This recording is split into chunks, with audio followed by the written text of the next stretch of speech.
Hello, this is What You're All About with another watch review. Now, first of all, I wanted to apologise for the length of time it's been between this review and my last review. I've actually been completely overhauling all of my equipment, and now I've got a brand new camera. So this is the Sony a7 III with a nice 90mm Sony macro lens.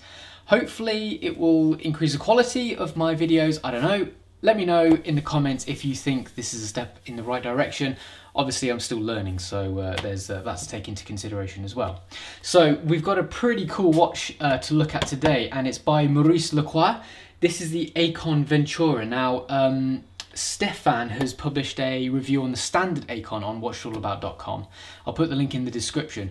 And I've really been intrigued by the Aikon because it looks amazing. The price is pretty reasonable as well. It has that strong sort of Gerald Genta kind of style, a bit like Audemars Piguet kind of feel to it. It certainly does look like it punches above its weight in terms of quality. You know, a luxury watch, proper luxury watch, and quite a good price tag to match. So when Maurice Lacroix reached out and asked if I wanted to check out this watch, then I certainly said yes. So I'm not getting paid for this, I'm not keeping the watch either. They sent it to me for review, and I'm going to send it back. So without further ado, let's start off with the unboxing process. So it is a pretty cool big box that you get. This is one of the limited editions, so it has a slightly funky colour scheme. I'm not sure if all the boxes are blue like this, but this one certainly is. So as you can see here, we've got quite a funky little case. This is magnetised as well, so it provides you with a bit of nice resistance. And we have Maurice Lacroix at the top here, and we have our watch, and this limited edition comes with two straps. So it comes with the bracelet, which is that sort of amazing bracelet that's synonymous with the Aikon, sort of very much like a Audemars Piguet Royal Oak Offshore kind of feel to it. And then it has this interesting leather-backed strap as well. We do have this little tag, which is pretty cute. So we'll have a look at that strap separately in a little while, but that was the box anyway. The box is actually genuinely really nice, as you would sort of expect for a watch costing around £2,000. Let's shift that out of the way. I will be gentle with it because it is a nice box, and let's check out the watch in question. So if you were to compare the Aikon to the Aikon Venturer, you can see that it is definitely a more rugged, aggressive, and yet slightly more casual take on the regular version. This one in particular, as I mentioned before, is a limited edition, so the only thing really that's different is the strap, as I mentioned, and also it has orange accents on the applied hour indices. It does come in a little bit more expensive, €100 more than the standard Aikon Venturer, so it's up to you whether you think it is worth the extra money or not. So let's check it out, see how it holds up then. So first of all, let's discuss the specs. Dimensions: 43mm in diameter. We have a relatively slender height of 12mm and a lug to lug length of 49mm. Now 43mm at a glance does sound actually relatively large, but surprisingly it doesn't wear that large. It doesn't wear as large as a regular 43mm. 12mm height is actually to the very tip of these bezel arms. So the actual bulk of the watch certainly isn't 12mm. It's more like sort of 11mm, which in actual fact for a 43mm diameter watch is relatively slender. And as you can see, the profile of these lugs, very steep down curve because of the integrated bracelet, and it's the same for the strap as well. Because both of them are integrated, they have this very steep downturn, and it does hug the wrist very well indeed. So 43mm may sound on paper relatively large, but it doesn't actually wear that large. It is actually very comfortable. Talking about the weight now, on the bracelet I've removed quite a few pins.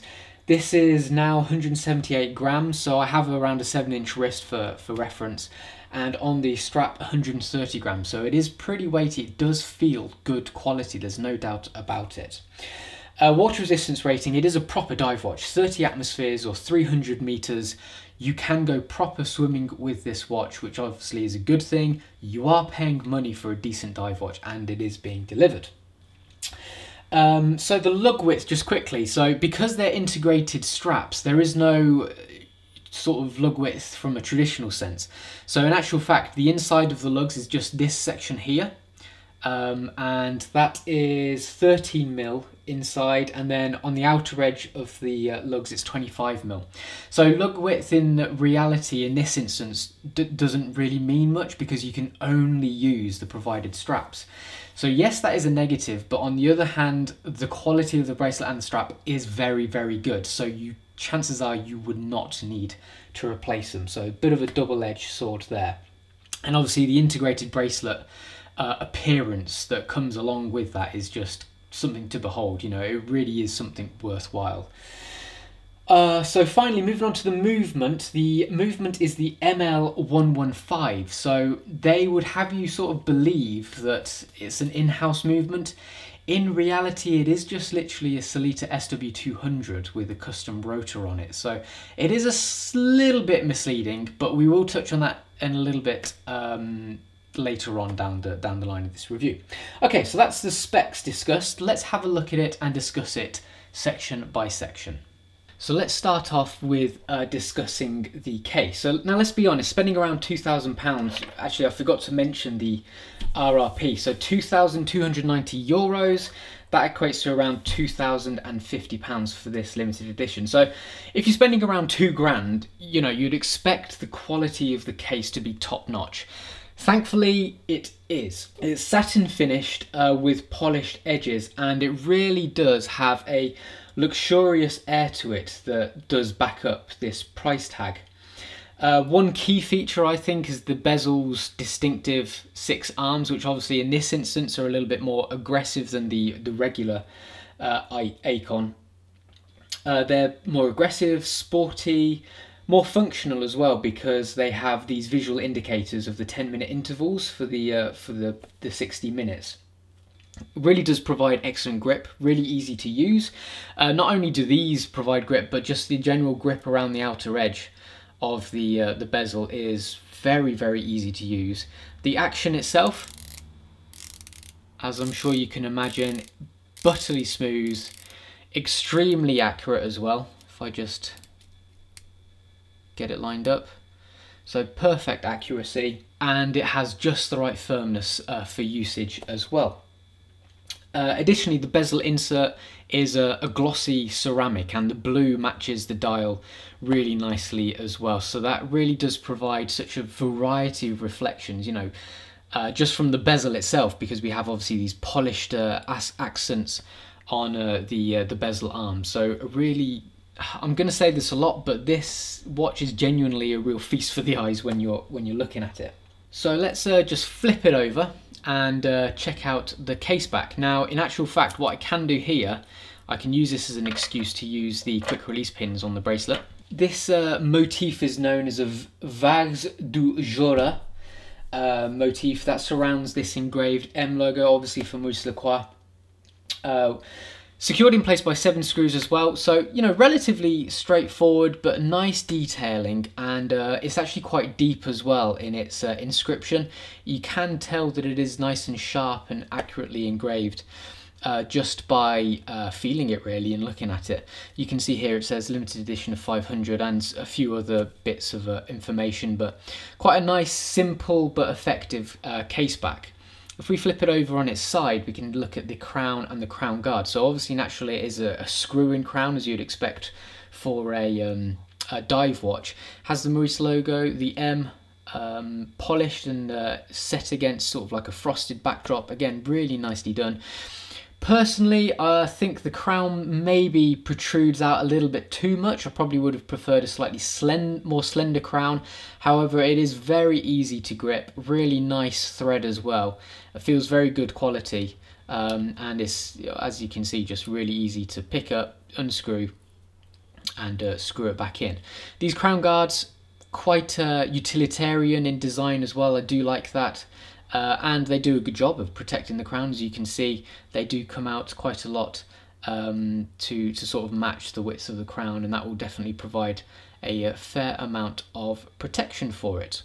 So that's the case. You know, general finishing is pretty much spotless. There is literally not a single thing on here that, you know, even looking up close, looks out of place or looks poor quality.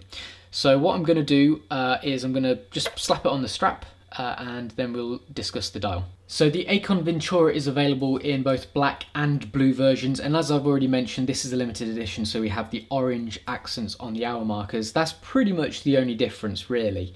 One thing I really do like about this is the sunburst backdrop to the dial. It's also quite glossy as well, so when it works with the ceramic bezel, it really does provide quite a delightful kind of reflection of the light. Really does create an impression, that glossiness all over from this watch.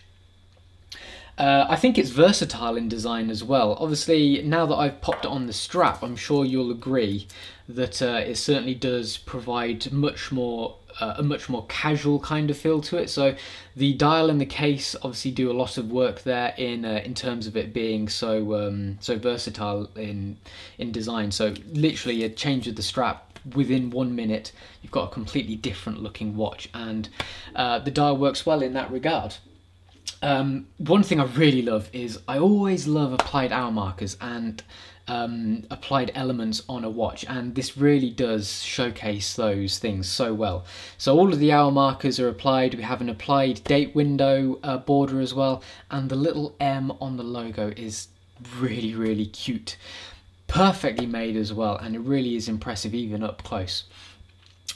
So you know, when you look at it up close, you can really see the quality of craftsmanship. Yes, it is a £2,000 watch, but you can tell that it is a step above other watches, you know, in a cheaper price bracket. The difference is plain to see, no doubt about it. So talking about the design of the hour markers, so you can see we have like loomed central columns and orange hues around the outside as well. Quite a nice, simple yet unusual design, which I think really works well, and the orange splash really does draw your eye to it as well. I really do like it. There's an orange flint stitch to the strap as well, so obviously that's tied together nicely, and also an orange tip on the second hand as well. So I really like the way how they have introduced the orange colour, just subtle enough to make it look different and to stand out, but it's not overpowering or anything like that. The baton, hour and minute hands, relatively plain in terms of design, but I think it works well here. You know, in certain elements like this one, less is more. And it's simple and it's bold, you know, they're hands that just get the job done. But they do provide a smidgen of elegance. You know, I like the thin base and the polished finish to them as well. Again, you know, if you hit the light just right, they do reflect the light really well, working with all the other reflective accents on the watch itself. Again, perfect build quality. And the second hand straight stick, as I mentioned, the orange tip and a loomed disc near the end. So some may grumble that the date wheel is not colour matched. Some people really love seeing date wheels same colour as the dial itself. So in this case, you know, they would want it to be a blue date wheel with a white print. However, you know, I'm not particularly bothered really, because if it's white, then it's easier to read, to glance at. You know, you can see it easier as well, and I think with a nice attractive border, it does sort of separate the dial from the date wheel perfectly fine. And in this instance, you know, it's not a big issue for me at all. I think it works really well in this instance. So finally, talking about the loom. So this is the loom of the dial, but also the loom on the bezel insert as well. The loom used throughout is Super Luminova. So yeah, it is relatively average. It's not particularly outstanding, which is a little bit of a shame. Yes, it does grow reasonably bright. You know, it basically performs as you would expect, but not above what you'd expect. You know, I haven't been blown away by it, let's just say. You know, when I've walked in from the sunshine and I've noticed it, yes, that's cool, great. And in the dark, yes, I have noticed it as well, but it's not absolutely blinding, which some people would love to see. You know, some people really love your loom. But again, it's all down to personal preference. So it does perform as you'd expect, let's just say that. Okay, so that's the dial discussed. Let's just have a talk about the strap and the bracelet then. So let's start off with this this custom-made strap. As I mentioned previously, both the strap and the bracelet are integrated into the case, so they have these quite interesting end links that basically slot into the middle of the lugs there. Pretty straightforward to replace and swap as well. Like I say, you know, within a minute you can replace it. I did find, and I do find, that putting the bracelet back on can be a little bit more fiddly than putting the strap on. Probably just because of the construction, you know, a stainless steel construction bracelet, always a little bit firmer and more tight. They have tighter tolerances, it seems. So that's one thing just to keep in mind, basically. No issues, it's just a little bit more fiddly. One thing I do love about this strap is this M logo integrated into the top section. It's only on this side, so it's not up here, but that is such a nice touch, and the quality of it is sensational as well. Really, the quality of both straps are pretty outstanding. Now, I am always a bracelet person, without a doubt. If I have an option, I'll put a watch on a bracelet. However, this strap is so nice. It's actually, you know, made me not particularly be that concerned about keeping it on the bracelet at all times. Now, it has been a very hot summer, so this strap has actually been really nice and cool, really easy to wear as well. And I just think the way the orange and the blue ties in with the dial and the bezel insert just works so nicely. I think it really does set it apart. The butterfly clasp on this bracelet is on this strap is really cool as well.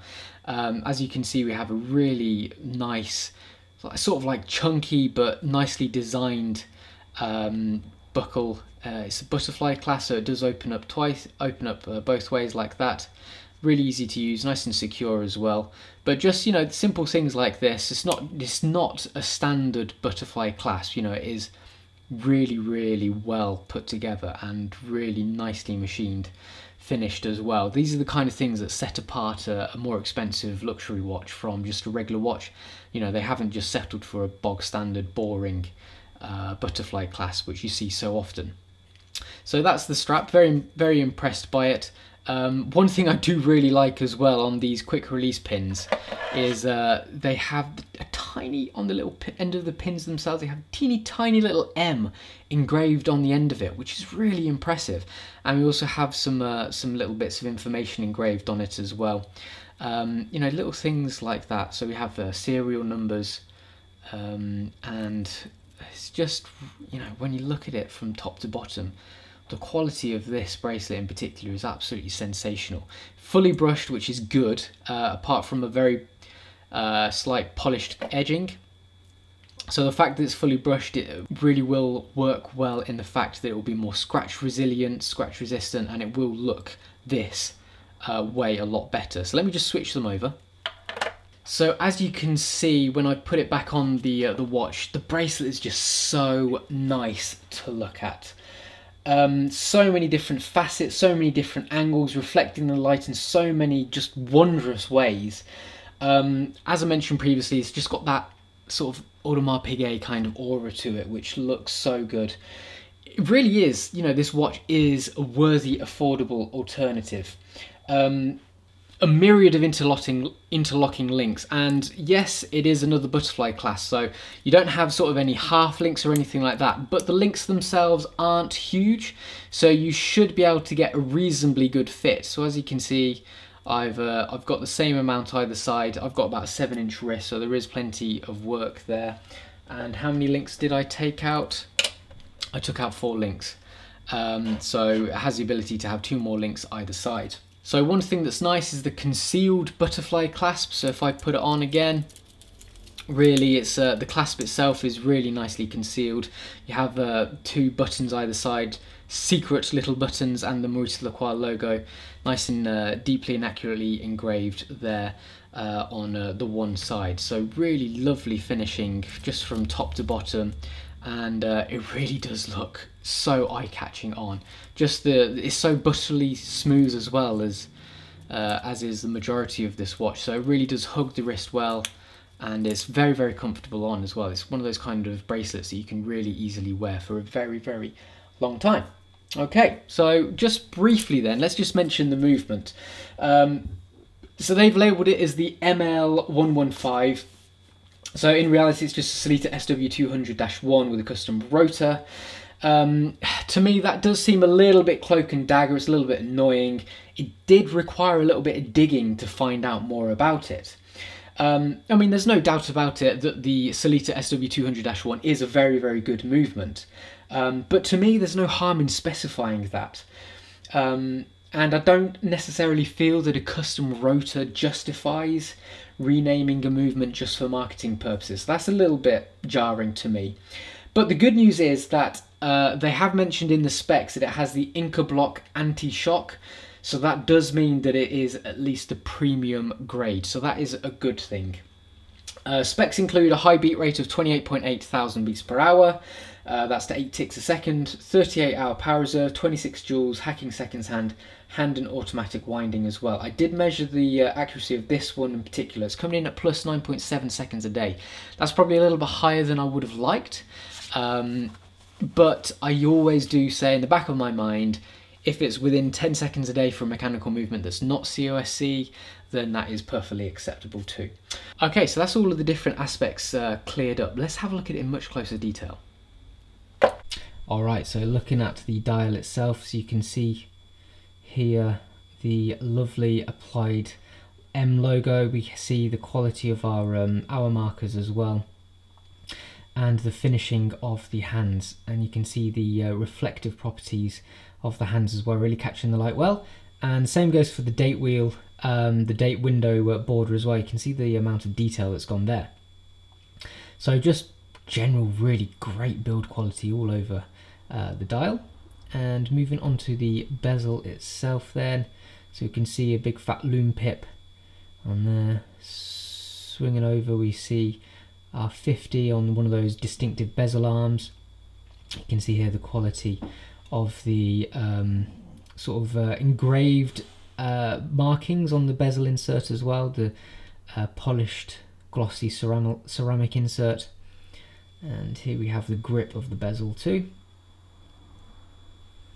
And there's our crown with a decent M engraved nice and deeply on there. You see the grip on that is pretty good and deep as well. Here's our crown guards, you can see there. Little grub screw almost. Again, they're brushed, satin brush around the outside. Just a general finishing all over the case is pretty good.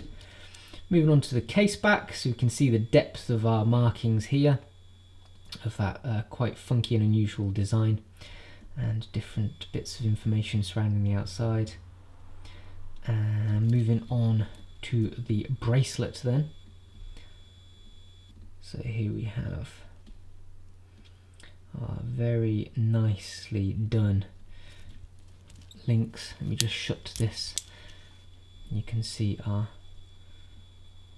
M logo there. Again, nice and deep. Looks pretty good up close.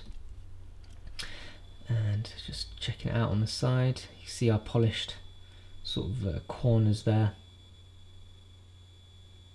There we go.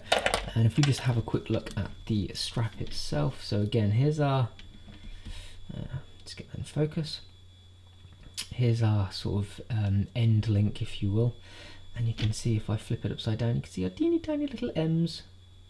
How cute are they? But it just really goes to show the amount of detail on such an insignificant thing really. But you can see how much effort they've put into it.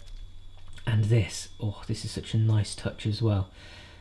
Polished M logo embedded into the strap itself. You can see here the quality of stitching and this kind of carbon fibre finishing to it. Leather back as well. And finally, looking at this big, impressive, chunky buckle. You can see nice variety of accents and finishes on this as well. Polished M, but everything else is satin finished, holding up well as well. If I just shut the other side, you can see how nicely it comes together, like so. Okay, so this is the Maurice Lacroix Aikon Venturer. Now, First of all, this is a limited edition, slightly more expensive than the regular version, €100 more. Is it worth it? Well, really it's down to you. I mean, for me personally, I think that when you're spending around 2,000 on a watch, an extra 100 may not necessarily be the end of the world. And I personally really do like the orange accents, but again, you know, that will be completely down to personal taste. However, I do think this strap is definitely worth considering as well, because the regular versions come with rubber straps instead of this sort of leather-backed carbon fibre style strap. This is a very, very good strap, so that is one key thing. However, if you're only ever going to keep it on the bracelet, which in itself is just outstanding, then you probably don't need to really. But at least it is only €100 for a limited edition. You know, it's better than €500 more, for instance. So, do I think it's good value for money in general, though? Well, yes, it is a lot of money. I'm not going to deny that. You know, I do tend to sort of concentrate on watches less than £1,000. This is double that. This is 2,000 or thereabouts. You can get it cheaper from different stores, however. But I still do strongly feel that it is a brilliant watch for the money. The build quality from top to bottom is absolutely outstanding, and it does give you that luxurious air to it. You know, you could even compare it to some Omegas, I would even say. It's certainly a step above sort of like a Tag Heuer, for instance. They've done a sensational job in making this this watch. You know, in actual fact, you know, I literally have no negatives to mention. The only one thing that I have noticed is the depth, the width of the crown, and that's it. And that's just down to visual preference. It's not even like a negative in terms of how the watch performs or how it looks or any, you know, well, I suppose, yeah, in how it looks, yes, but that is literally the only thing, and that is down to a personal preference kind of thing. I love the design. I've been a massive fan for the Aikon for quite a while, and I love the fact that the Venturer is a more rugged kind of aggressive, more casual alternative to it. In the metal, it's just impressed me so well. It is classed as a luxury watch because of the price tag, but it does behave and it does perform like a luxury watch as well. So that's the end of that, really. You definitely do get the impression that you are getting your money's worth. So I really like it, and I'm going to be really sad to see it go as well. Like I say, the Aikon has really caught my eye for a very long time, and this has just strengthened the impression that it's given me, that it is genuinely a great alternative to other expensive luxury watches out there. So well done, Maurice Lacroix, on creating such a beautiful watch. So this was the Maurice Lacroix Aikon Venturer. So thank you for watching, guys. Again, let me know how you think this camera's performed. I'm still learning about it, so don't forget to like, subscribe, and also leave a comment. Thank you so much for watching, and hopefully I'll see you next time. Take it easy. Bye bye.